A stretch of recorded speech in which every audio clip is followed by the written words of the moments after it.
Il y avait au temps d'Hérode le Grand, roi de Judée, un prêtre du groupe d'Abia, nommé Zacharie.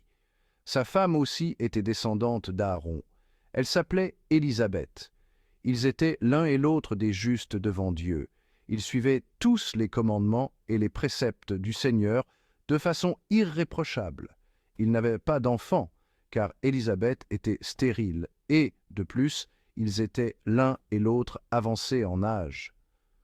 Or, tandis que Zacharie, durant la période attribuée aux prêtres de son groupe, assurait le service du culte devant Dieu, il fut désigné par le sort, suivant l'usage des prêtres, pour aller offrir l'encens dans le sanctuaire du Seigneur.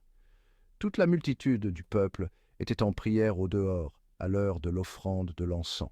L'ange du Seigneur lui apparut, debout à droite de l'autel de l'encens. À sa vue, Zacharie fut bouleversé et la crainte le saisit.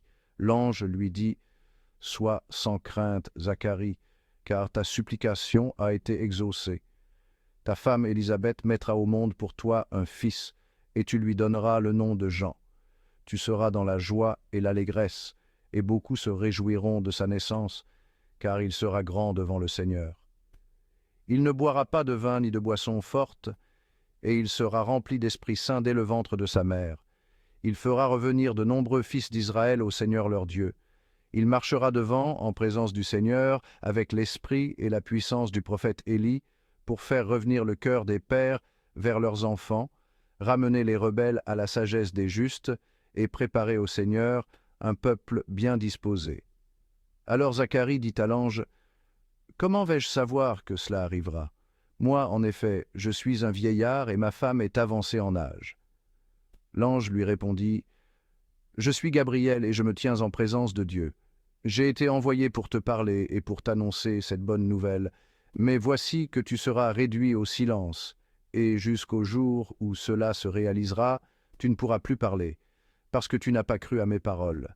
Celles-ci s'accompliront en leur temps. » Le peuple attendait Zacharie et s'étonnait qu'il s'attarde dans le sanctuaire.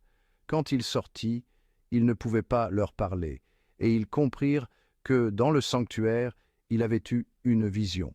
Il leur faisait des signes et restait muet. Lorsqu'il eut achevé son temps de service liturgique, il repartit chez lui. Quelque temps plus tard, sa femme Élisabeth conçut un enfant. Pendant 5 mois, elle garda le secret. Elle se disait « Voilà ce que le Seigneur a fait pour moi, en ces jours où il a posé son regard pour effacer ce qui était ma honte devant les hommes. »